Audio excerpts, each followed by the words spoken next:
mais il y a justement des gens qui demandaient ça commence quand. Donc ça commence maintenant. Bonjour tout le monde, j'espère que vous allez bien. On espère que vous allez bien puisque je ne suis pas toute seule aujourd'hui. Je suis en très très bonne compagnie. Vous êtes sur le live Glénat BD. Aujourd'hui on va parler de BD Disney. Et pour ça, je serai votre animatrice aujourd'hui. Je m'appelle Maureen de la chaîne Et Maureen. Vous me retrouvez sur Twitch, sur YouTube et sur plein d'autres médias. Et je suis accompagnée aujourd'hui d'Alexis Nem. Bonjour. Voilà. De Fabrizio Petrossi. Bonjour. Et de Joris Chamblin. Bonjour. Qui ont respectivement du coup écrit et dessiné Horrific Land et Terror Island. Ah. À chaque fois je mélange les deux, donc j'avais un peu peur sur celle-là. Fabrizio du coup qui a dessiné le tout récent Dragon de Glasgow qu'on voit juste derrière nous. Et en collaboration avec Joris Chamblin. C'est ça. Voilà. Est-ce que vous êtes stressés, messieurs ? Non, ça Non. va aller. Non, ça va. Moi, je suis un petit peu tendue quand même, je vous avoue. C'est la première fois que j'ai pas d'écran genre là et que j'ai des vraies personnes autour de moi, donc ça me fait un petit peu bizarre. Alors, pour ce live, je ne vais pas vous mentir, j'ai un petit déroulé, hein, j'ai un petit plan, ce que je ne fais pas trop d'habitude, donc je pense que c'est ça qui m'angoisse un peu en vrai. Mais ça va très très bien se passer. Alors, qui a-t-on aujourd'hui sur le chat ? Est-ce qu'on a des fans Disney ou pas ? Les fans Disney, levez la main, s'il vous plaît. Comme ça, je vous compte un petit peu. Alors, Perrine, toi, ça ne compte pas. Alors, je regarde rapidement le chat. Bonjour Cendrillon, bonjour Scarlett, Clem, Céline. J'aime bien dire bonjour au chat, c'est toujours sympa. Ça montre que, tu vois, qu'on lit quand même ce que les gens nous écrivent. Ouais, je comprends. Donc je préfère. Salut Ness, salut Lymphéa, bonjour à tous. Et je vois qu'il y a des fans Disney dans le chat, donc ça fait plaisir. Nickel. Alors, donc, nous sommes là pour parler bande dessinée, nous sommes là pour parler Disney. Et messieurs, vous avez déjà travaillé sur des BD Disney précédemment, donc on va aussi parler de ça aujourd'hui. Et juste petit rappel avant de commencer, donc nous sommes sur la chaîne de Glénat. Glénat, c'est un éditeur dont moi personnellement je vous ai déjà beaucoup parlé sur ma chaîne, sur mes réseaux sociaux, etc. Puisque c'est la maison d'édition qui édite notamment les collections qui sont derrière moi. Donc des collections qui reviennent sur les créas de Floyd Godferson. J'ai pas tous les noms en tête, c'est génial, j'aurais pu me préparer sur ça. Il y a Don Rosa, il y a... Don Rosa, bien Karl sûr. Barks. Karl Barks, les légendaires, bien sûr. Et donc la famille des grands classiques, avec ceux-là. Ils sont où les autres ? Ceux-là, là, ici, là. Ouais. Avec la jeunesse notamment de Picsou. Et également les belles BD Disney qu'on voit juste là. Donc le Dragon de Glasgow récemment, Mickey à travers les siècles. C'est toi aussi, ça ? Oui, c'est moi. C'était pas mal. Mickey's Craziest Adventure, il y avait eu Donald aussi dans le même style. Et d'ailleurs, on en avait un petit peu parlé il y a 2-3 ans, puisqu'on avait fait une petite interview sur les BD Disney ici à Glénat. Et donc, nous voici de retour aujourd'hui pour ça. Alors, j'ai écrit vachement petit en fait mon plan là. Je vais un petit peu galérer, je pense. Petite chose importante. Ah oui, ça c'est un truc qui va vous plaire. On a un concours qui arrive, enfin qui va être lancé. D'ailleurs, on est prêt pour lancer le concours ou pas ? Ouais, j'ai des pouces comme ça qui se lèvent au-dessus des écrans, c'est magique. Alors, pour ce concours, on va vous faire gagner deux petites choses. 3 fois rien. Hop. Est-ce que tu peux me donner l'autre, s'il te plaît, que j'évite de déglinguer le micro ? On va vous faire gagner les 2 dernières BD du coup Disney Glénat qui sont donc Terror Island et Picsou et le Dragon de Glasgow, donc qui sont les titres dont on va parler principalement aujourd'hui. Voilà, des BD qui seront dédicacés par leurs auteurs, c'est ça, hein ? C'est l'idée. Je veux dire tant qu'à faire. Vu qu'on est- Voilà. Et j'ai une petite question pour le chat parce que on n'a pas réussi à se décider. On se disait, est-ce qu'on fait gagner les 2 BD à la même personne ou est-ce qu'on fait gagner une BD par personne ? Voilà. Enfin, non, c'est mal dit. Après, ils vont croire qu'il y en aura pour tout le monde. Est-ce qu'on fait gagner une BD à 2 gagnants différents ? Voilà. Donc, on attend vos réponses. Est-ce que vous préférez 2 BD ? Genre, est-ce que vous êtes égoïste ou est-ce que vous partagez ? En gros, c'est un peu ça la question quand même, quoi. Donc, il y a des cœurs. On va leur laisser 5 minutes, hein. Hop, merci. Et petite chose aussi qu'on va faire un petit peu en fil rouge sur ce live. Messieurs Alexis et Fabrizio vont nous faire des petits dessins. Justement. Est-ce que c'est pas les dessins directement sur les BD que vous allez faire? Eh ben si, je crois. On C'est va ça faire dédicacer les albums qui sont gagnés. Ok, et franchement c'est bien fait, c'est bien réfléchi. Je sais pas qui a réfléchi à ce plan, mais c'est super bien réfléchi. Donc on va faire ça en même temps et on va en profiter pour découvrir un petit peu le processus de création d'une bande dessinée Disney en particulier, forcément, puisque vous imaginez bien que ça a quelques petites particularités. Et ensuite on va parler de votre comment dire, de la place que Disney peut avoir dans votre vie, dans votre quotidien, et comment vous en êtes arrivé à travailler avec eux. Genre à quel moment vous êtes tombé dans la marmite Disney. Voilà, on se garde ça pour la fin. Et petite spécificité, parce qu'on est quand même des petits malins aussi. Le gagnant du concours ne sera dévoilé qu'à la fin du live, comme ça vous êtes obligés de rester avec nous tout du long et d'emmagasiner des informations très importantes et très intéressantes. Donc voilà, non mais moi je fais ça aussi sur ma chaîne parce que ouais, c'est quand même plus sympa. Et puis en plus on peut vraiment découvrir de belles choses comme ça. Donc c'est plus cool. Alors, on va se lancer. Ce que je vous propose peut-être, c'est de vous présenter rapidement, faire un petit tour de table.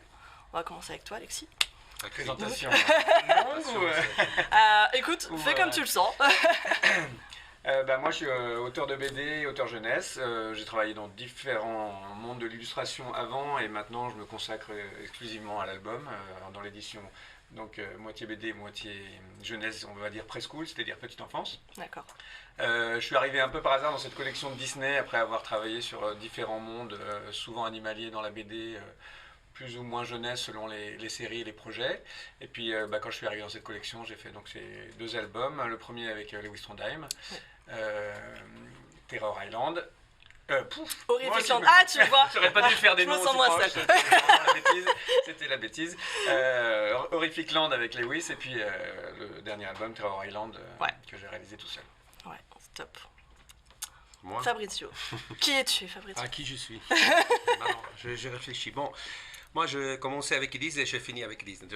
Voilà, mon histoire d'amour avec Disney commence en 92 où j'ai commencé à faire de la bande dessinée en Italie. Après je suis venu à Paris pour travailler pour Disney, dans les studios Disney pendant 10 ans. Ensuite je suis redevenu freelance pour travailler toujours pour Disney, pour Imagineering, pour Disneyland, pour les comics et tout ça.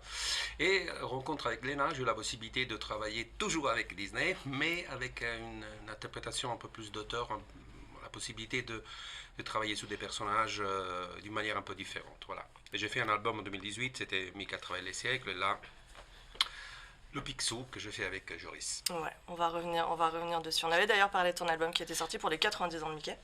C'était ça? Le premier, 2018. oui. Ouais, Mais j'avais pas eu de... C'était pas fait pour les 90 ans. Moi, ça tombait bien. Il est arrivé, il y a les 90 ans. Ça tombait bien. Même Picsou, à la limite, c'est pas fait pour les 75. Il est arrivé à les 150. Ouais. Mais bon. Écoute, des fois, ça s'aligne bien, c'est pas mal. Et toi, Joris? Donc, je m'appelle Joris Chamblin. Moi, je suis scénariste BD 100% jeunesse. Ouais. On me connaît essentiellement pour les carnets de cerises chez un éditeur concurrent. Et je fais plein de BD jeunesse et j'ai notamment signé chez Glénat, donc Vent d'Ouest, la série Harrison Ford. Donc c'est par ce biais que la rencontre s'est faite avec cette maison d'édition. Et il se trouve que je suis un grand fan de Disney depuis toujours. Tu voulais qu'on garde nos liens avec Disney pour la fin, mais... T'es en train de spoiler la fin du live en fait, Non, c'est ça? mais mon grand-père, il travaillait à l'imprimerie Crété qui imprimait le journal de Mickey il y a longtemps, et donc je suis tombé dedans tout petit en fait. J'en avais vraiment plein, donc j'ai vraiment Disney dans le sang. Je passe mes vacances à Disneyland. Et donc Mickey, Picsou, tout cet univers-là, je l'ai vraiment ancré en moi. Et quand j'ai découvert la collection et qu'au passage je signais Harrison Ford, je me suis dit je vais me présenter pour en faire un. Et donc j'ai signé un Mickey qu'on va sortir l'année prochaine avec Dave. Et en fait, entre-temps, il y a eu, par le biais de Fred Manger, notre éditeur, il y a eu la rencontre avec Fabrizio pour écrire ce Picsou. D'accord. Que j'ai accepté tout de suite. Ah. et on en reparlera certainement. Heureusement. Oui, oui, oui. On va plonger un peu plus en détail sur ça. Alors, juste avant dans le chat, je vois qu'ils ont répondu à notre question et que du coup, ils sont pas égoïstes. Ça va. Ils veulent plusieurs gagnants. C'est bien. Donc, on aura 2 gagnants. Chacun aura donc une bande dessinée. Donc, le concours, on est prêt apparemment pour le lancer. Pour jouer, ça va être tout simple. Vous nous mettez un petit hashtag Disney dans le chat. Voilà, ceux qui viennent un petit peu sur ma chaîne savent comment ça fonctionne. Donc là, t'es sûr que c'est hashtag Disney? Chez moi, c'est un point d'exclamation, c'est pour ça que je pose la question. Donc... C'est bon? C'est bon, allez, donc hashtag Disney pour tenter votre chance du coup pour le concours. Combien de temps ils ont pour jouer? Jusqu'à la fin? Eh bien, allez, donc vous avez, je dirais approximativement une grosse heure et demie, une grosse heure. On va partir sur une grosse heure, on va pas être trop optimiste. Vous avez une bonne heure pour jouer, hashtag Disney directement dans le chat. Vous avez une seule chance, hein, par contre, donc vous ne tapez pas 150 hashtag Disney. Hein. Vous savez comment ça fonctionne. Juste Disney, ah tu vois? Il n'y a pas le hashtag. Juste Disney, t'es sûr? Mais ça veut dire qu'à chaque fois qu'ils vont écrire Disney, ça va compter une participation? Dans n'importe quelle phrase. Ok. Bon, alors, juste Disney. Je suis quand même étonnée. Chez moi, c'est un point d'exclamation. C'est pour ça que je pose la question. On fait hashtag du coup. Non, parce que sinon, t'imagines, à chaque fois qu'il y a une question Disney, ça fait je claque. Tu vois? Non, non. Allez, hashtag Disney. Hashtag Disney. C'est bon, regarde, je le vois, ça marche. Ok, il y a déjà des participations. Impeccable. Donc, le concours dure jusqu'à la fin du live, enfin jusqu'à 5 minutes avant la fin, parce qu'on va quand même faire le tirage au sort au bout d'un moment. Et en attendant, nous, on va discuter un petit peu. Donc, vous vous êtes présentés, merci. Vous nous avez parlé de vos œuvres précédentes. On va pas le refaire. Non, non, du coup, on va pouvoir enchaîner. C'est ça qui est cool. Je suis Fabrice Soudra, ça n'en parle. Non, on va parler... Alors, juste, pendant qu'on fait ça, ce que je te propose peut-être, c'est de démarrer le dessin. Je démarre le dessin Ouais. tout de suite. Ouais, tout de suite. Là, maintenant, Fabrizio, faut y aller. Maintenant, c'est pas mal. Mais Non, parce que je vais demander à Alexis Oui. comment se passe Ok. le déroulé pour lui créatif, etc. Donc pendant que lui il nous raconte un petit peu cette Je partie-là, travaille. tu Ok. peux travailler. Et en plus, bonus, je te laisse un peu de temps parce qu'après je passerai à Joris. Voilà. D'accord. Attends, Ok. il est abîmé celui-là. Hop. Il est abîmé. Ah, il faut changer la BD. Nous Il en faut changer prenons la un BD. Mayday. Allez. Ça, c'est mon boulot de Regarde, on scénariste. change. C'est vrai. Ah, Voilà, c'est parfait. ni vu ni connu. Hop, tout va bien. Alors, Alexis, auteur de Terror Island et précédemment de Horrific Land. Là, tu as écrit du coup et dessiné cette BD tout seul. Oui. Alors, est-ce que tu peux nous parler un petit peu du déroulé créatif, comment ça se passe, de l'idée jusqu'à la sortie en librairie? Comment ça se passe pour toi? Eh bien, en fait, j'avais donc travaillé avec Lewis Trondheim sur le premier album. C'était une collaboration qui avait été très fluide. Moi, j'aime bien travailler avec lui, j'aime bien son boulot. Mais lui, ne souhaitant plus réécrire cette collection, après différents petits allers-retours sur des propositions de scénar qu'on avait fait, et étant débordé de boulot et tout, il m'avait dit non, il voulait plus proposer quelque chose, et moi j'étais un peu chagriné parce qu'évidemment j'avais adoré travailler avec ces 3 personnages, donc Mickey, Dingo, Donald. J'ai bien aimé avoir des personnages qui étaient assez simples pour pouvoir travailler une technique qui est assez complexe de lumière, de contraste, de travail de la peinture, des fonds et des choses comme ça. Et du coup, j'avais un petit chagrin de ne pas continuer dans cet univers, donc j'ai demandé à Lewis si ça ne l'embêtait pas. Si de mon côté, je propose un truc tout seul. Et voilà, c'est ce qui est arrivé. Donc j'avais quand même envie de rester beaucoup dans l'univers du premier. Oui. Cet univers, c'était un peu l'univers, on va dire, un peu Scooby-Doo, c'est-à-dire un peu horrifique mais marrante. C'est-à-dire, c'est pas de la vraie horreur, mais on prend tous les codes de l'horreur qui peuvent être liés à Disney, comme La Maison Hantée par exemple, ou liés à d'autres choses comme Tim Burton évidemment, qui est une référence. Alors le premier justement, celui que vous aviez fait ensemble avec Lewis, c'était quand même très... il y avait beaucoup de refs justement à des univers qui sont familiers des fans Disney, donc Phantom Manor, typiquement, et tu parlais tout à l'heure de Burton, mais voilà ce côté un petit peu doucement horrifique, hein, parce que c'est quand même Disney, et là tu as continué un petit peu. Est-ce qu'on a besoin d'avoir lu le premier pour comprendre le deuxième ou pas? Pas du tout, c'est deux aventures. Alors moi je les ai lus, donc le sais, mais il faut juste le préciser pour nos On lecteurs. peut dire que le lien entre les deux, c'est les trois enquêteurs et l'idée Ouais. de faire une enquête. Et c'est le seul lien, donc il peut être lu l'un avant l'autre, l'un après l'autre, un tout seul. Et voilà, il y a des petits clins d'œil au premier qui sont marrants sur Donald, Oui. qui est le plus heureux de l'histoire. Ouais. Mais à part Ah, ça, bah, il n'y a très vraiment pas de lien. Les seuls liens sont plutôt des liens graphiques, on va dire, et Oui. de référence. C'est-à-dire, moi je me suis beaucoup référencé au court-métrage d'animation des années 35-37. Donc il y a des clins d'œil qui sont très clairs ou moins clairs. C'était le cas dans le premier. Avec les fantômes. Voilà, le Ouais. dessin animé de référence, c'était Lonesome Ghost. Ouais. Et puis il y a aussi quelques clins d'œil au dessin animé noir et blanc, The Mad Doctor. Oui. Qui était un peu plus horrifique, on va dire, avec donc les squelettes et des choses comme Ouais, ça. carrément. Et puis dans le deuxième, j'ai choisi d'autres courts-métrages qui me plaisaient. Celui de départ, c'est Mickey, constructeur de bateaux, donc Ouais. avec l'idée du départ et de la construction Oui. navale, on peut dire ça comme ça, avec le petit bateau construit en kit. Ouais, Et cette puis, petite introduction d'ailleurs dans l'histoire est vraiment topissime, j'ai beaucoup rigolé sur Merci. sur cette partie un peu Ikea. C'était assez Donc drôle. voilà, des références claires ou plus légères à des courts-métrages que j'adore moi. Ouais. Il y en a aussi avec le requin ou avec l'explosion du bateau, donc voilà, des choses comme ça. Ouais. Et puis le côté Scooby-Doo que j'ai gardé aussi Ouais. avec beaucoup de jeux avec l'horreur. Et comme dans le premier avec la nuit et puis les codes un peu de la maison hantée, on était vraiment dans Tim Burton. Oui. Là, je me suis plutôt penché sur des références à plutôt Indiana Jones. C'est-à-dire vraiment on est dans l'aventure, D'accord. les temples, les pièges, Ouais. des choses comme ça. Donc des choses très référencées entre Disney et Indiana Ouais. Jones, où toute l'idée qu'on a de l'aventure un peu horrifique, qu'on a retrouvée aussi dans Scooby-Doo, dans d'autres choses comme ça. Bien sûr. Top. Top, top, top. Il me semble que quand on avait fait du coup les lives confinement à l'époque, est-ce que tu avais déjà commencé à travailler dessus ou est-ce que c'était en... Ouh, ça fait un petit moment. C'est à 2 ans et demi, un truc comme ça. Ouais, ouais. J'ai fait un Je me bouquin souviens, entre il me les semble deux, que tu donc, nous avais parlé d'un projet qui était en cours. En fait, on avait proposé tout de suite un scénario avec Lewis à la Ouais. fin du premier, et puis on avait des retours Ouais. pas tellement souples, donc je ne sais pas à quel moment j'en étais. D'accord. Au moment où c'était quoi? C'était Ok. le début ou la fin de... C'était c'était déconfinement. après, Je me c'était au milieu. Il y en a eu tellement. Je crois que tu avais en tête de le faire, mais tu ne savais pas encore quoi faire. Merci pour ta Ah. mémoire, qui est bien meilleure que la mienne. Voilà. Merci David. Est-ce qu'on ferait pas un point 2 secondes pour montrer où est-ce que tu en es? Pour montrer que tu dessines vraiment, tu vois, que J'ai t'as pas presque fait ça. là. fini. T'as fini déjà? Non, c'est une blague. Non, non, c'est pas mal. Mais c'est trop rapide, t'es trop fort. Mais C'est un métier hein, quand C'est même. Ok, à nous, Joris. Mais oui. Alors, cette idée jusqu'à la livraison du projet, comment ça se passe? C'est un long chemin. Comment ça se passe? Surtout que vous, c'est une collaboration, donc du coup, comment ça se passe pour vous?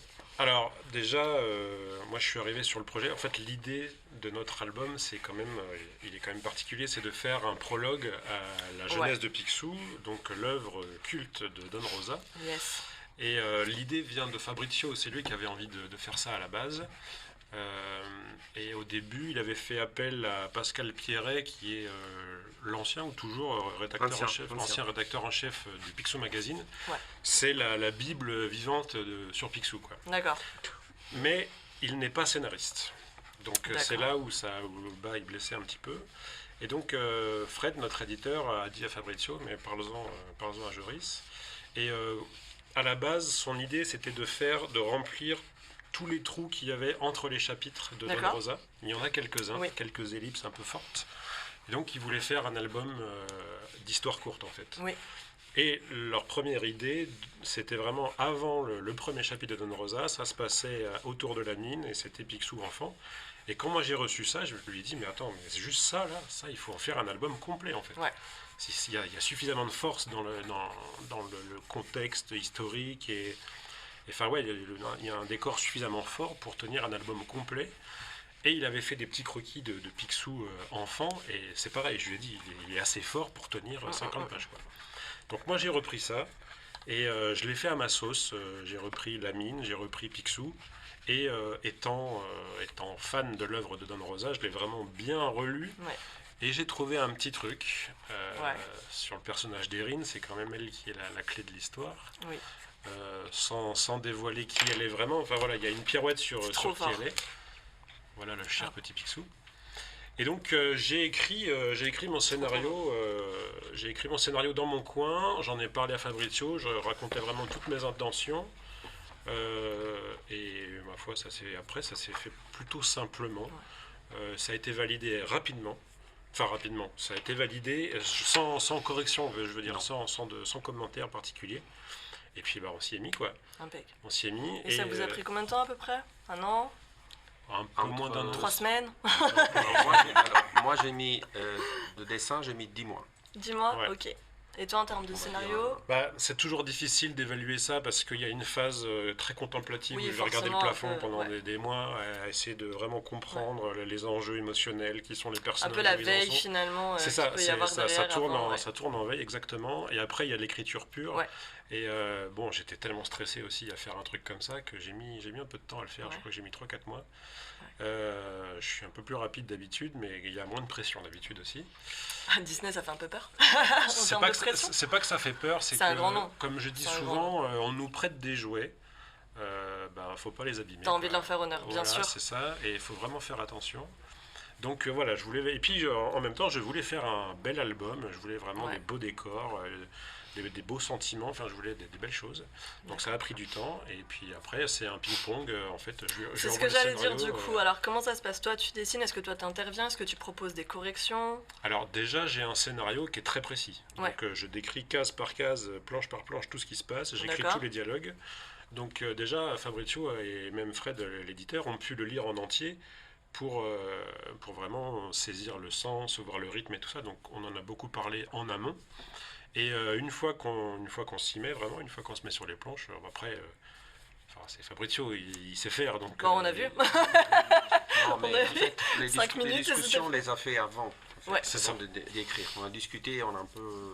pour comprendre vraiment le son. Moi, j'ai besoin de comprendre un peu. J'avais une tête ça au départ, mais on a discuté avant. Une fois que le scénario il a été fait, disons que les discussions que nous avons eues avant ont servi. Oui, il y a un pour faire énorme le scénario. processus créatif en amont, et puis après, c'est presque de l'exécution. En fait, mais c'est complètement ça. On répond à toutes les questions en amont, et une fois qu'on est sûr de notre truc, on y va. D'accord. Et après, c'est de l'ajustement. Je vais lui dire, là, fais attention, il faudrait qu'il ait un regard plutôt triste, ou là, c'est pas tout à fait ce sourire-là, il ressent plus ça à ce moment-là.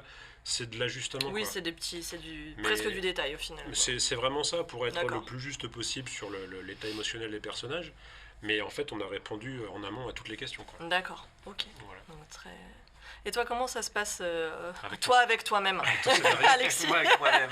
Est-ce que du coup, tu as le même processus de très précis en amont? J'ai aussi un processus qui est un peu lent au départ, c'est-à-dire j'ai commencé à réfléchir au scénario, j'étais sur d'autres choses, donc c'est plutôt dans les temps morts où je commence à développer des petites idées et puis voir où sont mes envies, essayer de me mettre des contraintes aussi parce que si Lewis m'a appris quelque chose, c'est que la contrainte c'est aussi un truc important pour cadrer se cadrer et être sûr de prendre des décisions un peu plus rapidement et puis de savoir, c'est un petit jeu que lui fait souvent par exemple avec d'autres auteurs de se mettre dans un truc qu'il n'aime pas forcément faire ou machin, et puis il va lutter contre ça. Donc j'ai fait un peu ça aussi. Et puis après, j'ai commencé à voir l'histoire se faire dans ma tête, et moi je voyais vraiment l'histoire comme un dessin animé en fait. Quand je voyais les séquences et tout, c'était de l'animation dans ma tête. Donc après le boulot, c'est de transformer de l'animation en images découpées. Et du coup, moi ça m'a donné un peu plus de liberté du coup que pour le premier, c'est-à-dire que j'ai pu faire des doubles pages ou des grandes séquences, des séquences de gags un peu rapides, des grandes séquences avec des découpages un peu changeants, parce que je voyais vraiment, j'avais un peu plus de liberté sur cette mise en scène qui est vraiment ce qui me plaît. Oui, c'est vrai ça se voit visuellement que tu t'es fait quelques petits kiffs là, avec tes doubles pages. Voilà, typiquement celle qui s'affiche là à l'écran, on sent que tu te fais un petit plaisir. Quoi. En tant qu'auteur complet, est-ce que tu arrives à ne pas te faciliter la tâche quand tu écris une histoire, à pas te le faire des petites facilités pour que toi, dessinateur, sois tranquille après? Est-ce que tu arrives à te piéger toi-même en fait? Oui, en fait, j'ai envie que la mise en scène et le découpage servent la lisibilité et pas le dessinateur. Je fais pas de la mise en page pour me faire plaisir, même si ça finit par me faire plaisir. Il y a une double page qui se passe dans la jungle où il y a des arbres de partout et tout, c'est amusant, mais il fallait que ça ait un sens en termes de narration. Donc l'idée, c'est quand même de ne pas me faire plaisir au dessinateur. Mais évidemment, quand je choisis de faire une épopée qui traverse les eaux, qui vont dans de la jungle, puis dans des temples, je sais que je vais m'amuser à les dessiner, mais l'idée, c'est quand même de prioriser l'histoire. Non, au départ. On va parler justement de l'idée originale. C'est la suite. C'est ma question suivante. Et ça, c'est vraiment à chaque fois quelque chose que je me pose forcément en tant que créatif. Tu as toujours cette question-là. Votre idée de base, du coup, comment est-ce qu'on a une idée comme ça de scénario? Est-ce que c'est quelque chose qu'on réfléchit, qu'on élabore, ou est-ce que ça pop d'un coup? Genre on regarde quelque chose et on se dit tiens, je vais faire ça. Ça peut être un bon sujet. Une épiphanie. Voilà. C'est une question. Ouais, est-ce que c'est genre une illumination ou est-ce que c'est les- finalement une Je réflexion pense au que long c'est cours? les deux en fait. Ouais. Je pense que pour trouver une bonne idée, faut chercher longtemps. Il n'y a pas d'autre solution. Et il faut noter les trucs qui nous passent par la tête. Et à un moment, ça pop, mais parce que tu l'as nourri en amont en fait, Ouais. de références. Déjà, je pense qu'on est tous motivés par une envie. Déjà. Mhm. On a quelques convictions aussi à défendre. On a un discours. Et donc, ouais, je pense qu'on cherche longtemps pour le moment où ça pop. Et D'accord. des fois, ça pop. Du sur coup, les tu deux. passes par plusieurs pistes, plusieurs Oui, choses c'est qui ça. n'ont rien Bah, à on voir les cherche. unes avec les autres. On cherche et on se dit tiens, je vais aller vers là. Mais en fait, tout ce travail-là est vachement important pour dégrossir, je trouve. Ouais. Moi, je sais que dans une histoire, quand j'arrive à un moment où je bloque, je me fais la liste de tous les trucs qui peuvent pas passer, qui peuvent pas Ouais. arriver à ce moment-là. D'accord. Ça peut pas arriver. Ça non plus, ça non plus, ça non plus. Et à un moment, tout ce qui reste, c'est ce qui peut Ah réellement ouais, arriver. c'est intéressant, Donc, carrément. une idée, il n'y a pas de secret, je crois, qu'il faut chercher. Ouais. Et Et est-ce puis, qu'on garde des fois des pistes inexplorées? Est-ce que des fois, il y a des idées que vous n'avez pas utilisées mais que vous mettez un peu sur le coude? Ça arrive. Hein. Ça arrive? Oui, ça arrive. Déjà, on se censure pas, mais on va à l'essentiel aussi. Ouais. Des fois, on se dit j'aimerais bien raconter tout ça. Ouais, mais non, j'ai pas la place. Ouais. Quel est le vrai sujet quel est mon vrai propos? Donc, et puis en tant que créatif, c'est des idées qu'on a en nous et qui Oui. ressortiront un autre jour ailleurs, quoi. Il y a pas de déchets en fait. D'accord. Ce qui est Tout intéressant, fait ce partie qui de est la intéressant création. dans le processus créatif en général, c'est qu'on part d'une idée. Ça concerne le dessin, ça concerne le scénario, tout ça, par une idée qui peut être très grande. Mais comme pour le dessin, des fois on sculpte Mhm. l'idée. Et des fois, l'idée de départ est complètement transformée. Mais elle a quand même servi Ouais. Ouais. à arriver à une idée finale. Par exemple, dans le cas de Picsou, il y avait une idée de base qui était de faire une histoire très longue, voilà, avec toutes les phases de l'histoire de Rosa, mais on est arrivé à faire quelque chose Ouais. non, on ne peut pas dire qu'on n'a rien à voir, qui s'est servi de toutes les choses qu'il y avait avant Oui. C'est ça. pour devenir quelque chose de différent. Mm. C'est ça qui est important, c'est d'obtenir ce parcours-là. Mais c'est D'accord. souvent ça en fait. On part souvent d'un truc, d'une idée justement. On se dit c'est une super idée. Et puis on écrit. Et c'est à la fin on se dit mais c'est ça que ça voulait raconter en fait. Et D'accord. donc après on réécrit en fait. Ok. Écrire, c'est réécrire. Et généralement, c'est à la fin de ce premier jet qu'on s'aperçoit de ce qu'on voulait vraiment raconter. D'accord. Quel est le sens profond de l'histoire. Tout pareil pour toi, Alexis? Ah, Sur combien de choses tu t'es assis en fait? Non, pas tant que ça. En fait, oui, moi, ce que j'aime bien en tant que lecteur ou quand je regarde des séries, c'est aussi la fin où nous mène le récit et des choses comme ça. Donc ça, c'est un truc, tant que je l'ai pas, je suis un peu dans le flou. J'avais un peu mon univers et j'avais des idées je sais pas, de gags visuels ou des choses comme. Mais c'est vrai que tant qu'il n'y a pas la structure et puis la fin, je pose des petits bouts et puis et effectivement après il y en a qui correspondent plus. Une fois que je sais comment le récit va se construire, je vais jeter un peu des trucs, mais au final pas tant que ça parce que je sais déjà un peu la ligne des personnages. Oui. Enfin, finalement, tout finit par se goupiller assez Mais naturellement, en fait. naturellement, non. Naturellement, non. Enfin, On ne dort pas. on bosse vachement pour que ce soit fluide, justement, pour qu'on ne voit pas les Ouais. rouages, que ça paraisse naturel. Mais c'est un travail de titan, en fait. D'accord. Moi, en tant que lecteur, ça ne se voit absolument pas. C'est qu'on a bien fait notre travail. Donc on a parlé de l'idée et justement on va revenir sur le dragon de Glasgow en particulier, donc ce qui va me permettre de te laisser dessiner. Alexis, tu vas pouvoir te lancer Ok, ça je mets là. pour la dédicace. C'est mieux aussi. Vérifie si le tien il n'est pas abîmé. Ouais. C'est bon, c'est nickel. Et alors justement vous tous les deux vous avez travaillé sur un espèce de spin-off finalement Oui. de l'œuvre La jeunesse de Picsou. Alors comment ça se passe quand on travaille sur là typiquement c'est l'œuvre de Don Rosa. Alors, Comment ça se passe quand on passe derrière le maître ou est-ce qu'on a peur, est-ce qu'on... Alors, moi je dis la vérité, hein, je dis tout ce que Vas-y, je pense. Fabrizio, tu peux Alors, tout nous moi dire. je suis un dessinateur Disney à la base, donc j'ai une culture Disney qui n'est qui considère Don Rosa un des dessinateurs, mais pas forcément la référence pour moi. Oui, bien sûr. Parce que pour moi, il y a d'autres références. Je suis plutôt Oui, il y en a plein. barxien. Je viens de l'école italienne de la bande dessinée, qui est Oui. quand même très importante. Et donc, moi, j'étais toujours un peu curieux de voir, un peu curieux de voir le succès que De Rosa avait avec sa jeunesse Picsou. Tout le monde en parlait, surtout en France et dans les pays nordiques, parce que son succès est surtout dans ces pays-là. Alors je pense qu'en France, c'est peut-être dû au fait qu'il a été publié dans peut-être le Picsou Magazine dans les années 90. Oui, il était publié du coup, sur il a eu Picsou un gros Magazine, qui a quand même beaucoup de retentissement. succès. Voilà. Et moi, ça m'a intrigué, cette histoire. Et donc, à l'époque, comme je travaille pour le journal des Mickey et je fais les couvertures, je connaissais bien Pascal Pierret, dont Loris a parlé. J'essaie de comprendre comment ça c'est possible que cette histoire a autant de succès, alors que c'est une histoire qui est un dessin qui est quand même un peu loin des critères de dessin Disney. C'était plutôt un dessin d'argent, tout ça. Oui. Et j'ai compris, effectivement, je me suis dit, s'il a autant de succès, il y a une raison. Et donc ça, je suis arrivé tard à découvrir son travail. D'accord. Effectivement, au niveau de l'histoire, il y a un potentiel, il y a quelque chose qui était différent, complètement différent dans l'esprit de ce qui a été fait avant. C'est ça qui lui a donné, à mon avis, une des raisons pour lesquelles il a eu beaucoup de succès. Oui, l'histoire est vraiment très riche et puis... Et donc, je me suis dit à l'époque, pour revenir à ce que nous avons fait, je me suis dit, j'ai vu visuellement, graphiquement et le potentiel. Je me suis dit, comme j'ai beaucoup d'admiration, je suis beaucoup ce qui se fait dans le dessin animé aussi. Il y a eu le DuckTales, qui est une nouvelle série de DuckTales, tout ça. Je me suis dit, est-ce qu'il y a un moyen, la question que je me suis posée, est-ce qu'il y a un moyen d'actualiser ce qu'il a fait dans Rosa, pas pour que ça soit comment dire, une bande dessinée qui remplace ce qu'il a fait, mais une vision un peu plus cartoon de ce qu'il a fait, en fait. Carrément. Et voilà, mais la chose qui m'a vraiment motivé, c'était vraiment l'histoire. Parce qu'il y a une profondeur dans l'histoire de Don Rosa qui, effectivement, on ne trouve pas facilement dans les autres histoires. Non, c'est vrai que l'histoire de la jeunesse de Picsou, c'est quelque chose. D'ailleurs, on voit que vous avez gardé pas mal de références.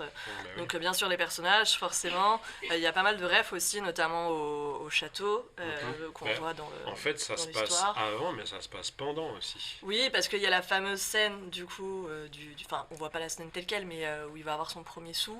Le premier sou, quand il retourne au château avec son père. En fait, on pourrait faire un oui, il y a des petites mises en abîme comme ça, avec totalement. Une planche sur deux, avec carrément. Les deux, et la fin. Et puis même la tenue, vous avez gardé la tenue. Évidemment. Et la marguerite aussi. Le pull bleu, le col roulé, la petite casquette rouge, voilà, il y a pas mal de... Je sais pas si je peux intervenir, mais en fait, c'est intéressant par rapport tout à l'heure quand on parlait, quand lui, il a eu l'idée géniale de faire cet album qui est sous la période de Glasgow. Pour le personnage de Picsou, quand j'ai commencé à faire des croquis du personnage, j'avais commencé à le dessiner justement en adulte. Et après, j'ai dessiné le neveu, le style des neveux. Et c'est les neveux qui m'ont donné l'inspiration pour faire après Picsou. Donc c'est ça qui est intéressant. Donc c'est arrivé un peu comme ça. D'accord. Bon, en tout cas, c'est vraiment très très canon. Et puis ça a ce petit côté un peu Madeleine de Proust, très sympa d'avoir ces petites refs justement à des scènes qu'on a vues dans l'œuvre qui est d'ailleurs là-haut, de la jeunesse de Picsou. Donc ça plutôt cool. Et toi, en termes de scénario, comment ça s'est passé du coup ce rapport à la jeunesse de Picsou? C'était déjà une opportunité folle et un bonheur immense de travailler sur cette saga-là, en fait, d'avoir l'honneur de faire le prologue de ça. J'étais très fébrile et en même temps j'y ai vu une totale liberté et aussi l'occasion de mettre en avant d'autres personnages, les sœurs notamment de Picsou, Mathilda et Hortense. Elles ont chacune un rôle important dans cette histoire. En fait, c'est même plutôt Mathilda, l'héroïne. Elle est vraiment très présente à raconter et j'aimerais tellement raconter c'est elle la narratrice. C'est elle la narratrice. Et celle qui résout le problème, c'est Hortense, alors qu'elle est tout bébé. C'était vraiment l'occasion de placer ces personnages-là aussi, d'en voir un peu plus. Et après, en fait, passer l'euphorie de travailler là-dessus, passer le stress de faire un bouquin Disney, En fait, après, on se concentre Ouais. et on bosse, quoi. Donc, en fait, il n'y a plus que ça. À un moment, il n'y a plus que ça. Ça a mis du temps, mais voilà, j'ai vraiment beaucoup travaillé pour faire une histoire qui nous plaît, pour faire un truc à la fois léger, mais avec un propos assez profond, une belle fin. Donc, ouais, c'est plusieurs phases, en fait, vraiment ouais, d'euphorie, de stress un peu, et puis de concentration. D'accord. Alors je vois que dans le chat on a des fans de Picsou, des fans de DuckTales, des fans de Picsou Magazine aussi, donc qui ont très certainement comme moi découvert la jeunesse de Picsou dans les années 90, justement dans le magazine. Et alors tu disais justement tout à l'heure que le style graphique de Don Rosa sur cette histoire-là était quand même très différent de ce que toi t'as fait. Donc comment est-ce que toi tu te positionnes, comment ça s'est passé cette différence graphique, ce choix finalement où toi t'es plus cartoon, plus comme les DuckTales actuels finalement? Non, graphiquement, naturellement, dans mon style Disney, on va dire classique, parce que ma production Disney est quand même une production Disney classique. Ces albums-là sont des albums où j'exploite différentes possibilités graphiques, mais normalement j'ai un dessin classique de Disney. Et donc c'est assez naturel. Don Rosa, il est vraiment particulier, il a un dessin plutôt underground, plutôt oui, c'est un peu dur, avec plein de détails, alors que ouais. dans le dessin de Barks, on va dire, les dessins sont beaucoup plus épurés, il y a moins de détails, et les compositions sont beaucoup plus sobres, et lui, il a ce style-là qui le différencie beaucoup de Barks. Donc pour moi, ça se fait assez naturellement. Mais comme j'avais déjà fait un album, mais qu'à travers les siècles, où j'avais commencé à travailler sur un style un peu poussé, un peu dynamique, un peu cartoon, j'ai commencé à penser à la même chose avec ces personnages. Le seul souci, c'est que comme le scénario il est un peu différent de l'autre, c'est plus une histoire classique, j'avais peur que mon style un peu cartoon ne soit pas trop... et finalement, ça se marie bien avec les histoires. Finalement, ça fonctionne bien parce que ça permet aussi d'avoir un goût un peu plus frais. Carrément. Ça allège le propos. Oui. Carrément. J'avais une question en particulier, alors attends, est-ce que je vais la retrouver dans les toutes petites lignes en termes de technique, du coup, vous n'avez pas du tout, tous les deux, donc les dessinateurs, la même approche. Toi, je me souviens plus, on en avait parlé, il me semble, tu travaillais comment? C'est à la peinture, sur l'ordi, en palette? Alors, comment ça se passe? C'est le bordel. Ok. Non, parce que je m'ennuie de répéter les gestes dans mon quotidien, de faire toujours la même chose. Donc j'essaye de varier. J'essaye de faire plein de trucs. Déjà les tables à dessin, j'ai une table à dessin, j'ai une Cintiq. Voilà. Alors je fais souvent les ROF, toute la partie recherche graphique, ROF, tout ça, c'est fait en digital. Mais après, j'imprime et je rentre sur papier. Donc j'essaye d'avoir quand même des... Ok, c'est un peu un mélange, d'accord. Mais le tout début, en fait, ce qu'on appelle en anglais les thumbnails, c'est-à-dire des petits dessins comme ça, petits, pour faire la mise en page, je le fais sur papier. D'accord. Donc je fais des petits dessins sur le papier, je les scanne sur l'ordinateur, je dessine le layout sur le digital et je réimprime et en fait je termine. Ah, tu fais un petit mélange des genres. Je fais un peu de mélange. Et des fois je fais aussi des pages complètement digitales. Ça dépend des jours. Voilà. Mais l'important c'est qu'on ne voit pas qu'à la fin le résultat... Oui, complètement. Et toi Alexis, tu as une technique totalement différente, un style totalement différent. J'ai une technique un peu particulière qu'on ne voit pas tellement dans la bande dessinée en fait. Alors le travail de départ est un peu le même, c'est-à-dire des crayonnés. Un petit storyboard crayonné. Mes crayonnés, je travaille déjà à l'échelle, assez grand, et puis crayon bleu pour faire les masses, les zones, les points de fuite, les choses comme ça, et puis crayon noir pour affiner, et puis après je passe en couleur directe. Et la couleur directe, c'est vrai que c'est quelque chose qu'on n'a pas l'habitude de voir en bande dessinée. On a un peu de couleur directe, mais qui se fait souvent avec un ancrage, c'est-à-dire des techniques liquides comme de l'aquarelle ou de l'encre. Mais il y a quand même un trait qui est fait en amont. Donc voilà, on va dire qu'il y a peut-être 99% de la bande dessinée qui est fait avec un ancrage, que ce soit après colorisé par l'auteur, par ordi ou par machin, ou par couleur directe, aquarelle. Et moi, j'ai pas du tout ce contour-là. Donc je travaille directement en peinture. C'est quelque chose qu'on a plutôt dans l'illustration jeunesse, par exemple. Et donc on se débarrasse de ce trait noir et on se débarrasse du même coup des codes graphiques qu'on a dans la bande dessinée, que je suis obligé de retrouver plus ou moins, parfois les mêmes, parfois d'autres codes, comme les traits de vitesse ou des éléments comme ça qui appartiennent à la ligne et que j'ai plus vraiment. D'accord. Donc, et puis j'ai un dessin qui est un peu complexe aussi, c'est-à-dire j'essaie de charger un peu, de mettre des éléments, des détails, Ouais. des choses comme ça, donc je suis obligé de beaucoup travailler sur les contrastes, Ouais. les avant-plans, les arrière-plans, les lumières, pour quand même que l'œil focalise sur les personnages et qu'on ait une lisibilité qui soit assez fluide, malgré la technique un peu, qui peut être un peu lourde de peinture. Et c'est quoi tes formats du coup? C'est le double, c'est-à-dire ça doit être du A3 par rapport à une BD A4, donc c'est quasiment, j'ai envie de dire, c'est quasiment la norme de plein de dessinateurs, mais voilà, c'est 2 fois plus grand. Alors on parlait justement de toi, du parti pris plutôt cartoon que tu avais pris, et tu parlais tout à l'heure, toi, de ton inspiration des vieux courts-métrages Disney. Quelle influence ça a pu avoir, peut-être sur ton style graphique aussi, ou est-ce que c'est rien à voir? C'est carrément mon influence principale, c'est-à-dire que moi, mon lien avec Disney, il passait beaucoup par l'animation, c'est-à-dire que je connaissais un peu les comics pour en avoir lu certains, je suis fan de l'univers du parc aussi, maintenant depuis que je suis papa, et tout ça. Ah, c'est fini, c'est fini. Mais mon plaisir de dessinateur, c'est vraiment l'animation, et puis l'animation, j'ai envie de dire, surtout les premières années. Effectivement, les courts-métrages d'animation les premières années couleur, par exemple, 35-37, Oui. les premiers longs-métrages, que ce soit donc Pinocchio, Blanche-Neige, et ce travail des fonds gouachés, ce travail de dessin, de traits, et puis surtout les artistes qui ont collaboré en amont de tous ces grands films, comme Gustave Tangrin qui a fait les premières recherches sur Pinocchio, qui est un dessinateur génial de ces années-là. Et donc ma référence de dessinateur, c'est vraiment l'animation, et puis ce qui fait autour de l'animation, et j'ai eu notamment l'occasion de le voir, on en a parlé peut-être un peu la dernière fois, il y a eu des très belles expositions à Paris il y a une dizaine d'années, j'ai envie de dire, peut-être un peu plus, une belle exposition sur Disney et ses influences. Donc il y avait effectivement tous les graveurs ou les peintres, ou Beatrix Potters, Gustave Tangrin avec des illustrations et tout, qui étaient les influences Disney, qui est tout ce que j'aime quasiment dans l'illustration ou la peinture. Il y en a une deuxième qui était faite au musée Art Ludique, qui était assez chouette aussi, moins grande, mais il y avait aussi beaucoup de dessins, des illustrateurs qui étaient en amont de chaque long métrage.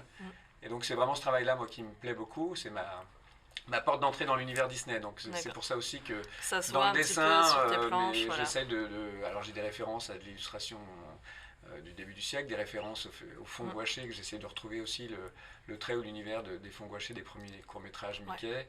Voilà, c'était ça. Toute mon inspiration, c'est plutôt ces années.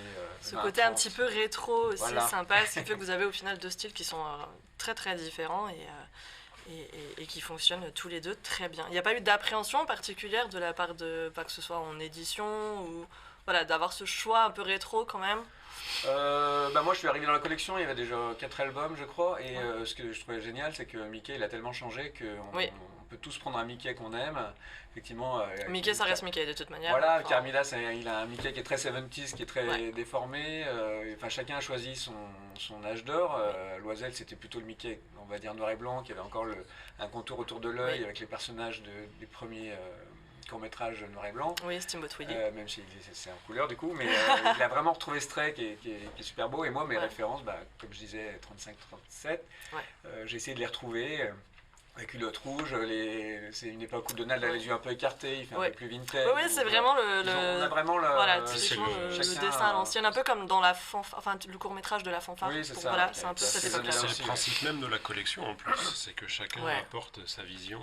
Carrément, oui, c'est vraiment à chaque fois des personnages, des dessins différents et même des scénarios qui sont différents et qui permettent finalement de faire un vrai hommage à l'histoire de que ce soit de Mickey, Donald, etc. Donc, oui, puis c'est vrai qu'il y a eu ces personnages ont évolué dans l'animation et dans la BD un peu en même temps, c'est-à-dire que quand Mickey a eu des yeux dans le dessin animé, Floyd Gottfredson a commencé, des ronds blancs autour des yeux, Floyd Gottfredson les a fait rentrer dans les comics, et du coup les deux sont un peu suivis. Alors moi, je dis souvent, il y a une rigueur qui était chez des dessinateurs de proportions et des choses comme ça, notamment avec Floyd Gottfredson, mais un peu avec Bark aussi, qu'il n'y a pas du tout dans l'animation. Du coup, moi, je me suis inspiré beaucoup des mouvements ou des déformations qui étaient liées à ces courts-métrages.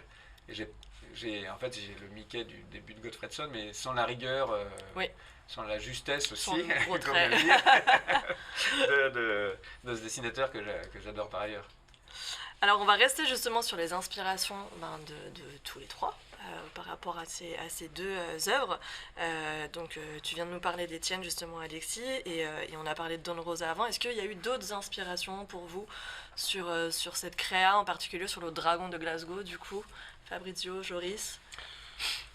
T'en as eu toi? Moi, j'ai pensé, quand j'ai lu le scénario de Joris, tout de suite, j'ai pensé Il était une fois en Amérique de Sergio Leone. Oui. Parce que cette c'est vrai qu'il y a avec les gamins aux États-Unis. J'avais fait beaucoup de dessins avec les gamins ensemble qui vont dans la mine. J'ai pensé à cet esprit-là, parce que ce film m'a beaucoup marqué. Oui. Bon, en beaucoup plus friendly pour tout public. Hein. Parce qu'il était une fois en Amérique, c'est quand même... Oui, non. Ce que je veux dire, c'est que, ça comme référence, mon niveau de dessin, si c'est quelque chose qui ne vient pas... Parce qu'on n'a pas... Moi, je pense que quand on fait un album, on ne pense pas que... Oui, bien sûr. À des références qui sont... Moi, j'ai eu des références aussi de Disneyland, parce bien que sûr. si on voit la mine, c'est un peu... C'est clairement le train de la Oui, c'était très naturel, parce que je me suis dit, bon, c'est parfait. C'est vrai. Et Pirates des Caraïbes, la grotte avec les cascades et tout. Oui, voilà. C'est les deux en même temps, quoi. Forcément. Ouais. Moi, j'aime bien quand il y a des petites refs à Disneyland comme ça. Bah oui. C'est ma cam, ces histoires. Moi, je suis un enfant des années 80, donc mes références, c'est tous ces films de gamins, enfin les Goonies, Stand By Me, enfin ces histoires-là. Et puis des lectures aussi, du Jules Verne, des choses comme ça, mais c'est tellement digéré que oui, après c'est naturel, c'est pas conscient. C'est ton influence au quotidien au final, quoi. C'est ça, et j'ai adoré qu'on fasse la mine avec toutes ces machines, avec la fumée qui sort. Enfin, j'entends les bruitages en même temps que. C'est vrai, totalement. Et ça, c'est pareil, c'est dans les années 90, j'adorais voir dans les films les plaques d'égout à New York avec la fumée qui sort, des câbles partout. Moi, c'est cette culture-là, mais voilà, donc est tellement digérée que je la vois même plus. Et oui, il y a du train de la mine, il y a du Pirates des Caraïbes, il y a de la maison hantée, il y a un peu de tout là-dedans. Ouais. Il y avait déjà un peu de la maison hantée sur Horrific Land. Ouais, un petit peu. Est-ce que tu as eu des inspirations particulières, toi, sur Terror Island? Moi, il y avait une inspiration que j'avais choisie dès le départ, et je l'évoquais tout à l'heure, c'était Indiana Jones. Oui, c'est très indie. L'aventure et les petits codes que... On va dire Indiana Jones a mis en place, et qu'on retrouve qu'on a retrouvé dans tous les films d'aventure, dans des séries, dans Stranger Things ou dans des choses comme ça, où c'est des petits codes du piège ou de la recherche, de l'aventure qui sont assez marrants. Donc ça, c'est une référence qui est appuyée. Il y a même des clins d'œil très forts à deux ou trois séquences. Et puis évidemment, c'est un univers qui se balade d'un monde à l'autre. Et il y a des gens en dédicace qui m'ont dit, c'est marrant parce que Lucas, quand il a fait Indiana Jones, il s'inspirait aussi de choses qu'il y avait dans Mickey. Parce que lui, il était très lecteur de BD, donc c'est peut-être des choses qui font des allers-retours d'un truc à l'autre. Carrément. Par exemple, la blague de la grosse... Enfin, la blague. Non, l'aventure de la grosse boule qui tombe sur Indiana Jones dans un film, et il me disait, ça c'était dans une histoire de Mickey avant. C'est un truc qu'il a dû reprendre, parce que c'est vrai que Lucas et Spielberg ont été aussi des lecteurs de BD et de ces univers-là de leur côté. Et donc il y a des choses qui passent d'un monde à l'autre, donc c'est assez marrant de trouver ces éléments. Je vois que tu as fini. J'ai fini. Tu veux nous montrer? Oui. Hop, je sais pas si on va voir quelque chose. Peut-être que... Mais voilà. Je veux bien le gagner celui-là. Moi je veux celui-là. Qu'est-ce que je fais? Voilà, comme ça. Là. Non. Il y a un petit reflet. Ouais. Yes, parfait. On y voit un peu. Impeccable. Moi, on n'a rien vu parce que moi, je l'ai fait comme ça. Non, il y a eu un zoom. J'ai vu qu'on avait vu. T'inquiète pas, j'ai vu qu'il y avait un petit zoom. Côté influence, forcément, que ce soit dans ton œuvre ou dans la vôtre, l'archi et même tout ce qui va être bâtiment, urbanisme, etc., une grosse place. Est-ce que vous êtes inspiré de vrais bâtiments? Est-ce que on parlait tout à l'heure du train de la mine, mais donc la ville de Glasgow, est-ce que vous avez pris des codes de là-bas? Je suis pas allé à Glasgow. T'es pas... Même si je suis même si j'ai été en passé, 1877. j'ai pas pu prendre l'avion pour aller à Glasgow, mais c'était fermé. J'ai vu plein de photos de Glasgow, des quartiers pauvres plus des quartiers plus riches, le théâtre. Déjà les références au théâtre, c'est vraiment le théâtre royal de Glasgow, donc c'était facile. Et c'est le vrai nom du directeur du théâtre. Ah oui, c'est vrai. Oui. Ah, excellent. Baileys. Excellent. Tout est très réaliste. D'accord. Et moi, pour écrire cette histoire, j'ai fait comme Don Rosa. Je me suis d'abord beaucoup documenté sur l'époque, sur le lieu. Et c'est ça qui a nourri aussi l'histoire. Mais oui, c'est le vrai théâtre, c'est le vrai nom du directeur. Je fais même référence à un photographe qui photographiait des portraits de mineurs, Thomas Hannan, qui faisait vraiment des portraits d'auteurs, de mineurs à cette époque-là. Donc oui, en fait, ça ancre vachement l'histoire, en fait, parce que le décor, tu le sais aussi, c'est un personnage vraiment à part entière. On voit justement des planches là à l'écran. C'est l'équivalent de la description dans le roman. C'est lui qui nous raconte vraiment l'environnement, le degré de richesse, la météo. Il nous plonge déjà dans l'univers. Donc c'est le cadre, hein, tout simplement. Il est vraiment capital. Et donc, on s'est nourri de toutes ces références-là, photographiques, historiques. Et une fois qu'on les a digérées, après, on a pu faire l'album. Je dirais que c'est un peu ça, la différence qu'il y a entre la production Disney et cette collection. C'est-à-dire que, par exemple, dans une bande dessinée d'une production Disney, on a tendance à cartooniser un peu tout. Même si je l'ai fait même dans cet album, mais on est moins stressé d'avoir la référence, parce que ça rentre dans un monde. C'est-à-dire, tu parles du Glasgow. Si j'étais dans une production Disney classique, Glasgow aurait eu un aspect complètement cartoonesque et différent. Parce que c'est ça qui fait, pour moi, c'est ça la différence de cet album-là, c'est qu'il y a un côté un peu rigoureux par rapport à tout ça. Un petit peu réel finalement, un petit cadre historique au final. Et c'est joli d'ailleurs de mettre, ça met vachement plus en relief les personnages, résultat.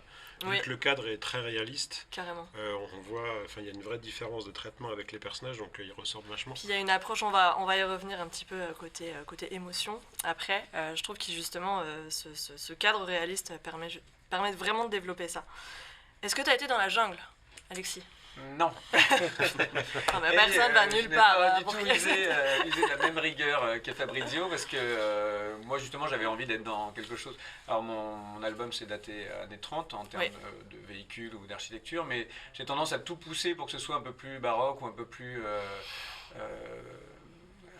marrant visuellement. Donc les architectures, je mélange un peu toutes les influences et j'essaye de les faire un peu souvent presque rococo ou parfois même art nouveau pour qu'il y ait des volutes, des fenêtres rondes et tout. J'essaye de sortir un peu de choses très classiques, donc, mais sans vraiment de rigueur, parce que Mickey on ne sait pas exactement où il est. Pour moi il est aux États-Unis, mais c'est un peu flou. Là il y a un port, mais je ne voulais pas non plus le... Donc toutes ces références, je mélange un peu des envies de dessinateur et puis des trucs qui me plaisent graphiquement, notamment dans l'archi. Alors c'est marrant parce que dans le port j'ai cherché justement des architectures qu'on aurait pu trouver au bord de port assez baroque, et puis je suis tombé sur des casinos flottants. Alors là, pour le coup c'est à Nice je crois, ou dans le sud, et j'aimais beaucoup aussi celui qui avait à Brighton qui a brûlé là, et c'est vraiment ces univers un peu baroques, mais du coup plus récents, qu'on retrouvait au début du siècle, qui m'ont plu. Et c'est marrant, il y a quelqu'un qui l'a reconnu, le casino de Nice, en disant mais ce sera pas le casino. C'est rigolo. C'est cool. Si, donc voilà, donc moi c'est plutôt un mélange de références. Lille c'est pareil, Lille on sait pas où on est, donc l'architecture elle est entre les temples incas et les temples plutôt asiatiques. Il y a des éléments qui font penser, je me suis servi un peu partout, on sait pas où on est situé vraiment. Et donc du coup il n'y a pas une rigueur de décor, par contre il y a une rigueur de recherche d'éléments graphiques, de richesse, de couloirs. C'est pas juste un tube de pierre, il y a des sculptures, il y a des feuilles, il y a des choses. Donc ça c'est plutôt une envie de pousser le décor et de le rendre intéressant quand on le traverse. Ça rend deux résultats encore une fois vraiment topissime. C'est marrant, il y en a un qui est beaucoup plus au final, vous avez ce côté plus cartoon, etc. Et vous êtes plus, je dirais, collé à la réalité, et à côté de toi, on aurait pu croire que toi, avec ce côté plus rétro, etc., ça aurait été toi, mais en fait, non, t'as pris beaucoup plus de liberté. Donc les deux, encore une fois, se complètent, c'est drôle. C'est ce qui fait la richesse. En fait, on a des intentions particulières à chaque fois, donc tout ça, ce sont des outils pour accompagner nos intentions. Et tu dis que c'est pas réaliste ce que tu fais, je vois juste la couverture, on y croit quand même vachement, quoi. Oui, les éléments sont réalistes, c'est-à-dire si j'essaie de faire une pierre ou une jungle qui ressemble à une jungle, mais effectivement les références architecturales ou machin sont un peu décalées ou plus oniriques que réalistes dans dans ce sens-là. Il y a un petit peu du temple dans le corps aussi. Ouais, il y a un beaucoup petit peu plus de... Ils sont beaucoup plus marrants les temples asiatiques en termes de sculpture. Ouais, et ils sont très et très riches, d'éléments, les temples plutôt que indiens les aussi, temples etc. d'Amérique du Sud qui sont un peu plus simples. Ils sont en très général. carrés. Très cité d'or. Voilà. Je regarde les cités d'or en ce moment, c'est pour ça que je dis ça. On en parlait justement il y a quelques minutes. Vous parliez donc le cadre architectural qui permettait aussi de mettre en valeur les personnages. Et j'ai envie de parler 2 secondes de l'émotion que vous véhiculez chacun finalement dans vos œuvres. Alors comment ça se passe quand on veut faire passer des émotions à un lecteur, puisqu'on n'a pas ce format audio animé, etc. Donc est-ce que ça vient naturellement? Est-ce que c'est un véritable casse-tête? Comment ça se passe? Parce que toi tu as beaucoup poussé sur l'humour. Oui, il y a quand même vraiment un petit côté enfance qui nous touche là, très émotionnel je trouve dans le Dragon de Glasgow. Alors comment ça se passe? Dites-nous tout. Bah, déjà, l'émotion du monde de l'enfance, c'est un peu ma signature dans tout ce que je fais. Ouais. J'ai toujours écrit des histoires avec des héros et surtout des héroïnes enfants. J'ai travaillé pendant 10 ans avec des enfants, j'ai étudié l'enfant. Donc c'est un monde que je connais et j'aime accompagner des enfants à grandir et à leur expliquer les émotions et les décortiquer et tout ça. Donc déjà, il faut en premier lieu savoir ce qu'on raconte. Vraiment avoir des intentions particulières. Et ensuite, il faut les verbaliser très clairement pour que le dessinateur puisse les reproduire fidèlement. Et après, en fait, on va, comme on disait tout à l'heure, on ajuste quoi, pour dire là, il faudrait qu'il ait le sourire un peu plus comme ça, un peu plus d'étonnement. Et après, bah, on fait de notre mieux en fait pour être le plus juste possible. Mais ce qui est intéressant aussi là-dedans, c'est que nous, on fait que la moitié du travail. L'autre moitié, c'est le lecteur, en C'est fait, l'interprétation. qui va le lire et qui va être touché par des choses vraiment différentes. Ouais. Il y a des fois, il y a des gens qui nous disent « Alors, cette scène-là, elle m'a vraiment touché, moi, c'est plutôt celle-là. » Donc, on se rend compte qu'il y a aussi une part du lecteur, en fait, qui fait avec son bagage à lui et qui n'est pas touché par les mêmes choses que quelqu'un d'autre. Donc, on essaye de faire au mieux, tout simplement. C'est vrai que là, Picsou, enfin, je ne sais pas comment tu as fait, mais d'un seul coup, Picsou, qui est quand même ce personnage qui est très dur en affaires, qui pense quand même qu'à l'argent, etc. Là, il a vraiment c'est avant le Picsou qu'on connaît. Et... Alors, il faut dire que comme dessinateur Disney, on est un peu formé à être un peu, à travailler avec les enfants aussi, parce que quelque part, moi par exemple, mon personnage préféré, je ne le cache pas, hein, c'est Mickey, parce que j'ai fait beaucoup d'histoires sur Mickey, et je me souviens quand je travaille même pour l'illustration, sur l'expression de Mickey, les détails dans l'expression, c'est le personnage plus dur à dessiner, parce que justement, il a ce côté doux, très mignon, très doux, très communicatif, qui est difficile à choper. Mais les gens pensent que c'est bon avec les oreilles, surtout quand tu as les yeux, pas quand tu as les yeux noirs, mais quand tu as les yeux et les pupilles. Donc il y a vraiment des critères. Moi, j'ai toujours galéré quand j'ai commencé à travailler pour Disney. Je perdais des heures, des fois, pour un œil de Mickey. Vraiment, je ne cache pas, c'était comme ça. Et donc, je pense que toute cette expérience de Disney, de communication de ce niveau-là, je l'ai un peu mis naturellement dans le Picsou. Moi, je voulais faire un personnage un peu plus dur, mais naturellement... Mais il était très touchant, moi, je trouve, ce Picsou. Enfin, voilà, il est devenu tout de suite mignon. Mais oui, c'est ça, c'est vraiment, Mais je trouve, par rapport au Picsou qu'on connaît. Oui, mais le Picsou qu'on connaît, il est issu de toute son histoire. Totalement. Et là, on a vraiment prémisse de son histoire. Quand tu lis l'œuvre de Don Rosa, au début, il est innocent, il est mignon, c'est juste un enfant qui essaye de faire de son mieux. Et il se fait écorcher au fur et à mesure de sa vie. C'est vrai. Et pour devenir à la fin cet oncle acariâtre. Mais Don Rosa dit pourquoi, en fait. Picsou, il a une pression sur les épaules épouvantable, quoi. Il a tout le passé de ses ancêtres qui sont tous des lâches. Et lui, il fait le choix de garder ça pour lui et de redorer l'honneur de sa famille. Carrément. Donc forcément, ça l'isole et forcément, ça l'endurcit. Et... Si après, on va parler de comment on fait, aussi, il y a aussi une technique. Parce qu'il ne faut pas non plus penser qu'on est... Le fait d'avoir mis des yeux très grands, ça quand même, ça aide. Parce que moi, normalement, les yeux, parce que j'ai vu un article de quelqu'un qui avait dit super dessin, mais les yeux sont un peu grands. Oui, je sais que c'est fait exprès, justement, parce que c'est le côté là, on le voit typiquement sur cette planche-là. Regarde, voilà, ça je donne trouve que vraiment celle-ci tout de est suite, très, très émouvante. Le manga nous a appris beaucoup par rapport à ça, mais aussi d'autres.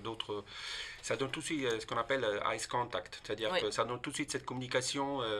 Donc j'ai un peu triché, hein, je peux le dire. C'est de la ruse. C'est ficelle maintenant. Non, je déconne. Petite Non, ficelle. mais Tu je utilises un savais outil, qu'avec les yeux grands, ça donnait plus de. Bah, c'est le côté, c'est les proportions des chatons, des chiots. Enfin, ils ont des grands yeux, des petites têtes, et ils sont Mais mignons oui. comme tout. Et donc, il y a une empathie qui se fait naturellement. On a envie de le protéger. Et avec ses grands yeux innocents, là. Et donc, résultat, on peut faire passer beaucoup de choses. Je sais que j'aime beaucoup mettre des silences, justement, pour que tout passe dans le dessin, que tout passe dans les yeux. Et oui, c'est un des outils qu'on a en BD. On n'a pas le son, Totalement. on n'a pas le mouvement, et on a ça. Mais c'est là la difficulté, justement, c'est pour ça que je vous posais, la question. Mais en tout cas, voilà, c'est vrai que c'est le Dragon de Glasgow, c'était, je trouve, un titre particulièrement émouvant. Enfin, ou alors c'est juste moi, j'en sais rien. Mais c'est peut-être juste moi, j'ai un problème avec le rapport à l'enfance. Non, c'était vraiment, voilà, le fait de voir Picsou en version gentille, finalement, et encore mignon, et pas encore blessé, et pas encore meurtri, quelque part. C'était plutôt cool. Toi, j'ai beaucoup rigolé. Il y a vraiment des cases où, en fait, on retrouve vraiment ce côté gag qu'on aime dans les courts-métrages du début de Seven Symphonies. Moi, c'est vrai que je voyais beaucoup les gags en visuel, Ouais. comme je disais tout à l'heure, peut-être en dessin animé.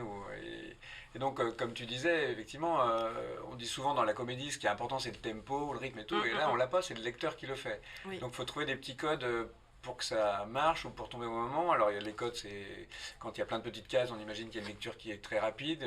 Quand il y a des champ contre champ, il peut y avoir une petite surprise.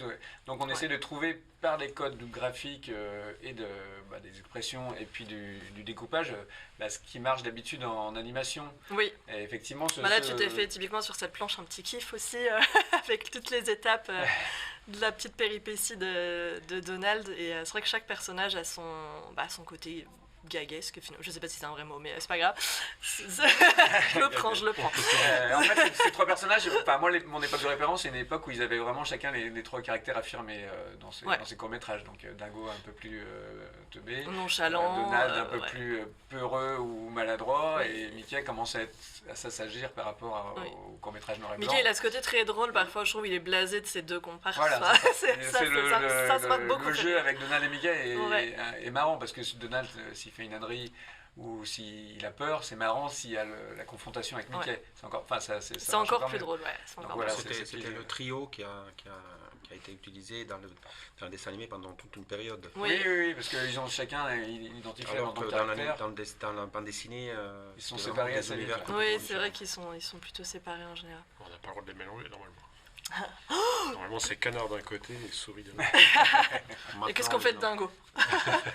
Qu'on fait de Dingo? J'ai une dernière question pour vous, après on passera à votre rapport à Disney. Sur un projet comme celui-là, de quoi est-ce que vous êtes le plus fier? Qu'est-ce qui vous a finalement le plus peut-être fait galérer et à la fin vous vous dites « Ah, je suis content ». Qu'est-ce que ce serait? D'être arrivé au bout déjà, d'avoir survécu, d'avoir touché à ce personnage-là, quoi. Ouais. Juste ça. Est-ce que vous avez eu des premiers retours déjà en dédicace Ça commence. Ça commence. Oui. À part les grands yeux, ça se passe comment? Non. De quoi je suis plus fier? Ouais. D'avoir fait quelque chose de différent par rapport au premier. Oui. Voilà, c'est vrai que tu avais fait Mickey, toi, la dernière fois. D'avoir pas en termes de personnage, mais aussi en termes de style de BD qui est un peu différente. Et d'avoir réussi à finir. C'est ça. Je crois que c'est ce qui va rester à force. J'ai réussi à terminer. Mais des retours, on commence à en avoir. Hein. Oui. Il y a des critiques dans les journaux spécialisés, il y a des commentaires sur Internet. Il y a des gens qui ont commencé à le lire, là. Il va être, je pense que les deux, ils vont être beaucoup sous le sapin. Donc, peut-être aussi au mois de janvier, on va commencer à Est-ce que vous lisez ça avec appréhension ou vous êtes assez détendu quand vous arrivez à la livraison d'un projet comme ça? Pardon, je te coupe la parole. Non, je vous dis après. En fait, nous, notre album, il nous appartient jusqu'à ce qu'il aille chez l'imprimeur. Après, on ne maîtrise plus rien, après, en fait. Tu touches du bois. On espère que ça va être au mieux, bien accueilli. On a fait ce qu'il fallait, on a fait notre boulot à fond, l'éditeur fait le sien, donc maintenant ça ne nous appartient plus, donc on verra bien. Quoi. Et toi, de quoi est-ce que tu es le plus fier? sur la fin. En fait, j'avais envie de faire quelque chose d'assez dense parce qu'on est sur du récit d'aventure un peu jeunesse, un peu gaïquesque. Donc je voulais quand même qu'il y ait une histoire qui soit un peu dense, qu'on prenne du plaisir à se plonger dedans et que il y a une homogénéité du récit en passant par plein d'étapes, des étapes plus légères au départ et puis après quelque chose de plus aventure. Donc je crois que j'ai réussi à faire ce que je voulais. Et bon, après, ça, effectivement, c'est les lecteurs qui vont faire le retour. Moi, évidemment, pour l'instant, j'ai beaucoup de bons retours parce que c'est des gens qui viennent me voir en dédicace ou des gens qui font des posts qui sont souvent sympas parce qu'évidemment, s'ils en parlent du bouquin, c'est qu'il leur a plu. Tu sais, pas tout le temps, hein. On connaît les réseaux sociaux. Là, j'ai beaucoup de retours de libraires qui sont assez sympas sur Instagram, ce que j'avais pas eu souvent sur d'autres bouquins. Alors est-ce que c'est Instagram est-ce qu'il y a un peu plus de gens qui parlent dessus ou est-ce qu'il y a un bon retour? C'est difficile à dire, mais en tout cas, si quelqu'un en parle, c'est souvent positif. J'ai pas été voir effectivement tellement les journaux critiques là où je pourrais peut-être. Et du coup, là, toi, c'est la petite différence par rapport au premier, à Horrific Land, c'est que tu étais tout seul. Ça a été plus compliqué ou finalement ça a été? Eh ben, ça a été. Ça m'a même permis, comme je disais tout à l'heure, d'avoir trouvé plus de liberté en tant que dessinateur, de faire des trucs un peu plus amusants graphiquement, parce que je les voyais déjà en pensant au scénario, donc ils étaient en amont dans ma tête. La double page du labyrinthe, la double page dans la jungle, les allers-retours graphiques, donc ça m'a procuré un peu plus de liberté au final. Puis t'en avais un autre dans les pattes aussi, peut-être que... Oui, j'avais je tenais un peu les personnages et puis je savais exactement quel caractère ils avaient, sur quels éléments on pouvait rebondir et donc j'avais beaucoup de matière avec le premier, oui, c'est sûr. D'accord. Ok. Alors on va passer à votre rapport à Disney. Vous allez pouvoir me dire comment vous êtes tombé dans la marmite Disney. Comment ça s'est passé la première fois où vous avez finalement découvert que ce soit les films, les séries, les magazines, tout ce que vous voulez. Professionnellement ou personnellement? Personnellement. Mais tu peux aussi nous parler professionnellement si tu veux, Fabrizio, tu peux tout nous dire. Non, mais je sais plus quoi dire. Moi, je l'ai dit tout à l'heure, c'est... Ton grand-père. Mon grand-père, et puis donc on en avait des piles entières à la maison. J'avais tous les journaux de Mickey, j'avais Mickey Parade et tout ça. Donc moi, c'est vraiment par le papier que j'ai découvert ça, et très tôt, quoi, à 5-6 ans. Puis mon père aussi s'amusait à dessiner des silhouettes, des personnages qu'on mettait dans l'escalier. Donc ça faisait aussi de la déco. J'habitais en région parisienne et on est allé à Disneyland quasiment une semaine après l'ouverture. Classe. Et j'y vais encore aujourd'hui. Donc Mickey et Picsou font vraiment partie de mon ADN et je continue à lire, je continue à apprécier ces univers-là et à y voir toute la richesse et la rigueur. C'est pas juste c'est pas juste des petits dessins. Pour moi, c'est des choses importantes. Qui font partie de ton quotidien encore aujourd'hui. C'est ça, oui. J'ai mes grilles de fenêtres, j'ai dessiné mes grilles de fenêtres et c'est avec des têtes de Mickey dedans. Ah, génial. Tu nous as parlé professionnellement, mais est-ce que tu nous as dit comment ça s'était passé J'ai une enfance aussi. Avant Disney Studio, avant Imagineering, avant tout ça. J'ai une enfance aussi. Non, en fait, étant italien, Topolino, c'est le journal de bande dessinée italien. Le journal de Mickey italien qui est en Italie, c'est vraiment le journal le plus important. C'est vraiment le plus important. Donc, comme tous les enfants même aujourd'hui, ils grandissent avec. Des fois, ils apprennent à lire avec Topolino. Moi, j'ai appris à lire avec Topolino. J'ai commencé. Tu vois que tu as un super rapport à Disney. Oui. Je ne savais pas quoi nous dire, mais finalement. Non, mais justement, c'est déjà ça. Ça va. Donc, j'étais lecteur de Topolino. Imaginais même pas que un jour j'aurais travaillé pour Disney. Et c'était grâce à Topolino que j'ai commencé. Et avec ça, j'ai écouté beaucoup. À l'époque, il y avait, je pense en France aussi, les vinyles avec les films Disney. J'ai écouté souvent. Oui, c'est vrai. Surtout quand j'étais malade. Oui. Quand j'étais malade, je m'étais dans le lit, j'ai écouté Blanche-Neige, Cendrillon. Et en boucle, tout le temps. Qui aujourd'hui est retranscrit en mode livre audio, ou histoire racontée, etc. À l'époque, c'était en Disney. Voilà, faut dire. Génial.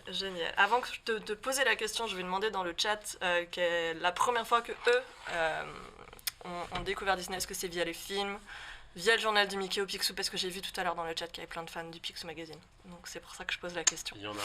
Et oui, il y en a plein. Mais toujours aujourd'hui d'ailleurs, je l'achète encore un peu, moi, des fois. Donc j'attends votre réponse dans le chat. Et toi, Alexis, dis-moi tout. En y repensant maintenant, j'ai un petit souvenir de frustration en fait par rapport à Disney, c'est-à-dire que moi j'ai eu peu de BD quand j'étais jeune, Ouais. loin d'une bibliothèque et tout, donc quand j'en avais j'avais envie d'en avoir plein mais j'en avais pas Ouais. beaucoup. Et puis je me rappelle aussi surtout des extraits, de ces maudits extraits qu'on nous passait tout le temps à la télé au moment Ouais. de Noël et tout, et on avait envie de voir les longs métrages, Oui, et ils c'est étaient vrai, quasiment ouais. pas accessibles Ouais. quand j'étais jeune, il n'y avait pas encore de DVD, Non. ils passaient absolument C'était pas les à la VHS. télévision. Il y avait ouais. des ressorties de films de temps en temps, d'anciens films qui nous permettaient d'y aller avec un plaisir dingue. C'est Puis les cassettes, ils les ressortaient tous les 9 ans. Ouais, non, Je il y crois qu'il y avait. avait- Même les pouvais DVD l'acheter pendant un temps, ça a pendant été 6 comme mois, ça. et après, ouais, elle ouais, était ouais. plus trouvable. Il y avait une protection de l'univers qui Ouais. était. Ouais. qui Mais générait un heureusement peu qu'il y de avait la frustration. 5 qui nous passait des fois à Noël, Mary Poppins et compagnie. Tu vois. Donc, C'est l'apprenti sorcière. Donc il y avait cette petite frustration de voir des bouts, des chansons de longs métrages. On se disait, mais c'est quand que je vais accéder à ce film Ouais. qui a l'air magique. Et puis après, ma rencontre avec Disney qui passait par le dessin et le goût de dessinateur, j'en ai un peu parlé tout à l'heure, les expositions, l'intérêt pour l'animation et tout ça. D'accord. Oui, donc on est quand même sur des passionnés de Disney et Disneyland et on comprend les refs. Hein. Ok. En termes de BD Disney, est-ce que vous lisez, maintenant que vous êtes créateur de BD Disney, est-ce que vous lisez encore des BD Disney ou est-ce que vous vous préservez de tout ça pour pas être, je dirais peut-être influencé ou quoi? Des Par BD cet des univers. classiques ou des autres auteurs de la collection? Tout confondu. Tout confondu. T'as le droit de dire que tu lis pas Alexis et t'as le droit de dire que tu lis... et vice versa. Non, le fait de travailler avec Glénat, ça permet aussi d'avoir accès à tout ça plus facilement. Et je me fais la collection, j'ai la collection Don Rosa. Je commence à me faire la collection des Karl Barks. C'est un plaisir de retrouver ça. Ouais, c'est la petite Madeleine de Proust, quoi. Ouais. De temps en temps, ça fait du bien. Oh, toujours. Une petite aventure Disney. Moi, oui, évidemment, C'est pas forcément évidemment, tu vois. non, Moi, évidemment, personnellement, non, en tant que évidemment, créatrice Disney, je évidemment, regarde pas forcément ce que non, font les évidemment, autres. pas- c'est vrai. Moi, donc, du coup, non, je dis voilà. la vérité. Moi, j'ai du mal à me mettre à lire vraiment les histoires Disney parce que j'en ai lu pas mal. Ouais. Et surtout parce que à partir du moment où je lis une histoire, j'ai l'impression de travailler. Ouais. Ben, c'est ça en Voilà. fait, et puis t'as pas, voilà, Donc, t'as moi, envie de sortir un peu de cet univers-là faut des que fois je aussi. sorte de ça parce que sinon, je n'arrête jamais. Mais je reçois beaucoup de Topolino d'Italie, je vois ce qu'ils font les autres auteurs, donc je me tiens quand même à. D'accord. J'essaie Mais finalement, de voir. c'est Et plus s'il y de a- la et s'il y a veille une pro. histoire qui me plaît, je la lis. Et sinon, des fois, je relis des choses du passé qui m'ont un peu inspiré. Mais c'est vrai qu'il y a un côté un peu. J'ai un peu peur de. Tu veux sortir de ça quand même Voilà. pour t'en préserver un petit peu et tout. Non, mais c'est assez ça en vrai. Enfin, c'est souvent en tant que créateur, t'as Je parfois préfère envie de lire autre sortir chose la tête de pour ton univers. m'enrichir d'autres choses. Bien sûr. D'autres choses plutôt qu'être toujours là-dedans. Parce que... Mais ça se comprend totalement, tu as le droit. Alexis. Eh ben moi, alors comme je l'ai aussi dit, j'avais un gros plaisir à l'animation, donc je suis encore, Ouais. j'adore retourner au cinéma, voir encore s'il y a des nouveaux Disney, des anciens, et j'ai évidemment des Ça, filles oui. qui me poussent à aller voir les Pixar, les nouveaux Disney, Ouais. des choses comme ça. En comics, j'étais un peu moins lecteur, j'adorais la collection parce qu'il y a plein de dessinateurs que j'aime bien, et j'en ai un ou deux de retard, mais j'ai toute la collection. Et j'aime, enfin c'est vraiment des récits différents, des Oui. dessins différents, c'est vraiment, ça m'a vraiment plu, ça m'a redonné le goût aussi de me remettre dedans. Ouais. Et comme mes filles, elles ont des Picsou géants ou des choses comme ça, j'ai vu enfin je me suis replongé surtout dans les récits anciens. Oui. C'est-à-dire qu'il y a souvent ils ressortent souvent des Picsou géants avec les classiques, et de voir effectivement la création de ces univers, de retrouver les rêves et tout ça. Oui. Donc en histoire du soir avec mes filles ou de temps en temps tout seul, je me suis replongé dans un peu les classiques. Ouais. Ouais. Et surtout Flood Gottfredson parce que c'était ma référence, disons, d'année. Oui. Mais aussi Forcément. plein d'autres récits pour connaître un peu Non, mais mieux, surtout un peu que mieux ce monde-là Disney, ils aussi. font des trucs vraiment, vraiment cool en plus en BD. Enfin, on n'en a pas parlé tout à l'heure, j'ai oublié, mais je voulais le faire. C'est d'ailleurs une collection qui est éditée aussi chez Glénat avec les grands classiques de la littérature qui sont adaptés aussi en BD. Il y a notamment Dockenstein qui était sorti. Il y avait Moby Dick, il y avait Dracula et il y avait celui-là. Don Quichotte, donc en version dingo. Dingo Quichotte. Voilà, qui est là.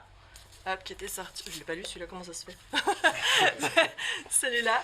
Et voilà, c'est vrai qu'ils adaptent aussi. Ça permet, je trouve, de rendre les grands classiques de la littérature accessibles aux plus jeunes lecteurs. ou en tout cas d'en faire un résumé sympa si on n'a pas envie de se faire le roman de 600 pages, ce qu'on peut comprendre. Et c'est vrai que voilà, en termes de créa, il y a quand même des choses très sympas aussi qui se font chez Disney. Est-ce que vous avez un personnage préféré? Toi, tu l'as dit, c'est Mickey. Sans doute. À part Mickey. À part Mickey, ne dis pas Minnie. Dingo. Dingo. J'aime bien, oui. Alexis. Moi, c'est Donald, mais Donald. parce que en fait, c'est un personnage. Alors, toujours ref animation. C'est un personnage qui a été beaucoup plus un peu vivant, un peu. Ouais, qui était un peu insolent quand un même. peu insolent, un peu Donald, hein. énervé, un peu. Et du coup, il a des aventures qui sont assez ludiques. Ouais. Comme moi, je m'étais acheté les trésors Disney en DVD. Me suis plongé dans même toutes les histoires avec Tic et Tac ou ce côté énervé un peu qui me plaît beaucoup. J'ai l'impression que c'est le seul qui n'a pas envie en fait de faire les aventures. C'est ça. Mickey, il a envie. On le donc, traîne un c'est peu. toujours un Hein. contre-cœur. Il subit un peu sa vie en fait. Il Donald. beaucoup, C'est ça qui est drôle. mais il a vachement de charme. Et ben, c'est comme toi, c'est mon préféré, mais c'est pas mon préféré à dessiner par contre. C'est plus dur. Donald, Ouais, ah, c'est c'est ça. c'est pas simple. pas C'est pas simple. simple, Donald. C'est bec. Juste avant de te poser la question, je rappelle, parce qu'on va être sur la fin quand même, qu'il y a le concours qui est toujours en cours, avec les 2 bandes dessinées qu'on a montrées tout à l'heure, qui sont dédicacées par leurs auteurs, qui sont celles-ci. Hop, voilà, Terror Island et Le Dragon de Glasgow, qui ont été dédicacées et par du coup Alexis ici, et par Fabrizio et Joris pour celui-là. Donc pour jouer, c'est le petit hashtag Disney dans le chat. Je le rappelle parce que vu qu'on est quand même sur la fin de l'émission, mettez toutes les chances de votre côté pour les nouveaux arrivants. Et à nous, Joris, ton Mon personnage préféré? Bah, il y a Mickey, mais je pense que juste au-dessus, il y a Picsou. Quoi. Ah, Vraiment. donc c'était un petit kiff en fait là. Ah, mais pur. Mon kiff d'enfant, quand il se baignait dans ces grandes piscines de pièces d'or, là, c'était... Enfin, ouais, Picsou, il est vraiment très particulier voilà, dans ma vie. Ok, je regarde en même temps le chat, il y a pas mal de fans de... Alors je vois, il y a Dingo. Qu'est-ce qui... J'ai loupé. Regarde, il y a tous ceux qui participent au concours, j'ai loupé le début. Mais alors j'ai vu que tout à l'heure, beaucoup de gens sont arrivés par la bande dessinée aussi. Et les films et les BD Disney, donc comme quoi, c'est un médium encore même important. On est en période de Noël, forcément Noël c'est le Disney de Noël. Est-ce que vous avez un film de Disney de Noël traditionnel que vous regardez chaque année? Moi j'aime beaucoup le Noël de Mickey. Oui. Voilà, on m'a pas posé la question, mais je vous le dis. Moi j'aime beaucoup le Noël de Mickey. J'ai vu hier Christmas Carol. Ouais. C'est le Noël de Oui, Mickey. c'est celui-là, ouais, Voilà. c'est celui-là. Il est totalement. magnifique. Il est magnifique. Ouais, il est vraiment Et je beau. savais pas qu'en fait il y avait. Est-ce que t'as la larme à chaque fois avec le Tiny Ah non, mais Tim, là c'était mon. Ouais, c'est toi, aujourd'hui, en voyant ce film qui était 90, non? À peu près, non, fin 80. Oui, c'est un peu plus vieux, ouais, c'est un peu plus vieux que les années 90, il Oui, me semble. qui a précédé, je crois, il a précédé l'autre film. Oui, il y en a eu un autre avec du même réalisateur. l'harmonica, là, etc. C'était, je pense que la technique d'animation était parfaite et même les décors, tout ça, c'est un super film. Ouais, il est vraiment top, celui-ci. On est d'accord, c'est celui avec Scrooge. Oui, Et, c'est le ça, Dickens, ouais. oui, Avec Ebenezer Scrooge Il et... est assez récent, c'est vrai qu'il y a un travail d'animation. L'autre, qui est c'était assez le joli, Prince et le Pauvre, c'est ça, Prince and Pauper. Ah ouais. L'autre, qui sont en même période à peu près. D'accord. Donc toi, c'est Ah, celui-là aussi? Ces deux-là, en fait, je les ai un peu bouffés en. Tu les as En poncés multi-fois quand mes filles étaient jeunes. C'est-à-dire Ah. qu'à Noël, j'aimais bien sortir les DVD de courts-métrages qui font référence à Noël Ouais. et ces dessins animés qui sont un peu. Ouais, Donc c'est vrai que je suis pas sûr de les remettre maintenant à Noël. c'est vrai. Je suis plutôt sur des plaisirs de peut-être un peu Pixar du coup, Ouais. ça reste encore un peu Disney ou les premiers aussi, les premiers longs Après, il y métrages. a aussi celui où, vous savez, il y a Riri, Fifi et Loulou, où c'est Noël tous les jours, là. Vous l'avez vu celui-là? Ouais. Qui est sympa Ça aussi. me dit rien. Ça. Ah, il faut. Ah. Mais qui est d'ailleurs diffusé à Disneyland, voilà, je te le dis, vu que tu y vas souvent apparemment. C'est un jour sans fin à Noël, c'est ça? Ouais, il me semble que c'est un peu ça, ouais. Ça doit être horrible. Ah, tiens, c'est quoi? Ça- Bah, ils sont un peu blasés à la fin, ils en ont marre, justement. J'avoue enfin. que j'ai un petit garçon de 4 ans et demi et depuis qu'il est là, je regarde plus du tout la télé, j'ai pas le temps. Ouais. Donc le film de Noël, moi, serait plutôt les films, plutôt Mary Poppins ou L'apprenti sorcière, des choses comme ça. Ouais. Ouais. C'est C'était toujours plutôt ça mes références de Noël. Mais ça va pas forcément. Enfin voilà. Enfin, ça se passe pas à Noël, Bien mais sûr. c'est la petite Madeleine de Noël. Oui, bah c'est vrai Ouais. que voilà, on a eu l'habitude que Disney nous Mais sorte disons que tous les des longs films métrages sont à Noël. Disney. donc, À l'époque, je ne sais pas si en France, mais à une époque, les films Disney sortaient, l'événement, c'était à Noël, Oui, les films Disney. Donc chaque film, pour moi, ça me rappelle c'est Noël. toujours le Même cas. Blanche-Neige, je veux dire, il n'y a aucun oui, rapport, c'est ça rappelle Noël. Totalement, Ouais. totalement. Il y en a d'ailleurs un qui arrive là très prochainement aussi, donc complètement. On va parler de votre actualité, messieurs. Alors, comment ça se passe? On parlait des dédicaces tout à l'heure. Est-ce que vous avez des salons? Est-ce que vous avez voilà, des petites choses prévues là? Bon, après les vacances, je veux dire, enfin... Il y a une grande cérémonie fin janvier, je pense. Je pense qu'on y sera tous conviés, Angoulême. Personnellement, j'ai fini. J'ai fait une grosse session de septembre à décembre de dédicaces. Ouais. Là, c'est repos. Et mon actualité elle va être plutôt éditoriale. Il y aura Alison Ford tome 2 en mars. Ouais. Et je suis en train de faire un Mickey, donc avec Dave, qu'on Ah. salue, qui est en train de faire du repérage, parce que c'est un Mickey qui se passe dans Donc les on espère qu'il travaille, c'est ça, hein? qui se passe dans les Caraïbes. Donc, voilà. Ah, ça c'est cool. Je crois qu'il est en vacances. Ah. Et il est Tu fais prévu du pour, repérage dans les Caraïbes? Non, ouais, c'est pas ouais. Oui, c'est vrai. Il est prévu pour 2024. Pour l'instant, on n'en sait pas plus. Mais D'accord. Ok. ça, c'est l'actu. D'autres créas Disney de votre côté? Moi, je vais à Pau ce week-end. Ouais. Je vais faire une exposition, parce qu'il y a une exposition ici de mes planches. Oui. De Picsou, et cette exposition voyage et va à Pau D'accord. ce week-end, où je ferai aussi des dédicaces. Ensuite, j'ai une autre, il me semble qu'au début janvier, j'ai des dédicaces dans le 14e dans une librairie dont je ne me rappelle pas le nom, désolé. Et Angoulême, évidemment. Angoulême, forcément. Angoulême aussi? Oui, oui, oui. Voilà, là, je sors d'un marathon quand même depuis la sortie avec Ouais. les gros salons qui sont Saint-Malo, Blois, Ouais. Montreuil et tout ça. Et donc, je vais un peu ralentir un peu. Mais Ouais. oui, de toute façon, on va tous se retrouver à Angoulême. On l'a fait. Oui. Carrément. Carrément. Je regarde, est-ce que j'ai fait toutes mes lignes? Je suis en train de regarder. Je vérifie. Je crois qu'on est bon. Alors, est-ce qu'on passerait pas au tirage au sort? Ouais. Allez. Donc, on met fin au jeu, concours. J'espère que vous avez tous joué, j'espère que vous avez tous participé. Est-ce qu'on ne remontrerait pas vite fait les dédicaces, hop, que vous avez fait? Je vais essayer de zapper les reflets. Hop, regarde.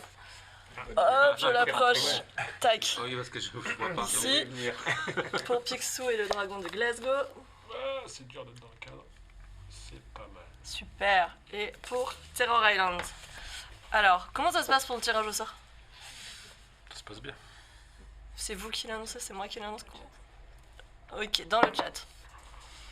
Et là, c'est le moment où je me dis, heureusement, j'ai mis mes lunettes, tu vois, parce que c'est... J'attends juste que les petites lignes remontent, ça se trouve, vous allez voir avant moi, hein, je vous le dis. Parce qu'il me manque juste un genre 5 mm de ligne. Sur... Non. C'est Morgane? Il faut le signer. Ah, c'est Morgane. Moi, je suis contente parce que c'est une de chez moi. Donc, Morgane, je tu l'ai signé. gagnes Oui, je Terror sais. Island, c'est ça? Ou le point, un des deux. Donc, Morgane 91, tu as gagné l'une des bandes dessinées du jour. Et la deuxième personne, c'est Céline. Céline Tink. Du coup, bravo à toutes les deux. Bravo à vous. Voilà, petit moment égoïste, ce sont mes abonnés, donc je suis très contente pour elles. Merci, bravo à vous les filles, merci. Merci du coup de votre participation. Juste avant de vous laisser, déjà on va vous remercier. Merci Merci Alexis, à toi, merci merci Fabrizio, Léna. merci Joris. J'espère que vous avez passé un bon moment, j'espère que vous avez passé un bon moment en notre compagnie. Je voudrais juste vous montrer un petit truc qui est là sur mon bureau depuis tout à l'heure. C'est, alors attendez, que je loupe pas le truc. C'est passé où? L'opération Serre-Livre. Alors, pour l'achat de 3 BD Disney Glénat dans certaines librairies, donc vérifiez auprès de votre libraire s'il participe à cette opération. Si vous achetez 3 BD... Oh, putain, je vais les casser, on va les montrer. Si vous achetez 3 bandes dessinées Glénat Disney, vous avez ces petits serre-livres qui vous seront offerts. Et ça pèse un petit peu, hein. Donc c'est très très bien, voilà, très très cool. Avec, du coup, Picsou et le dragon de Glasgow juste là.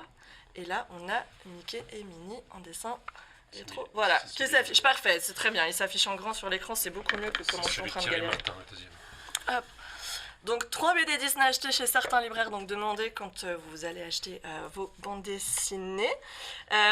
Vous pouvez retrouver toutes les créas Disney, Glénat également dans les meilleures librairies et dans toutes les librairies normalement, avec la jeunesse de Picsou qu'on a évoqué tout à l'heure, les grands classiques aussi, les recueils de Floyd Godfrey, franchement c'est pas facile à prononcer ce truc, Godfrey.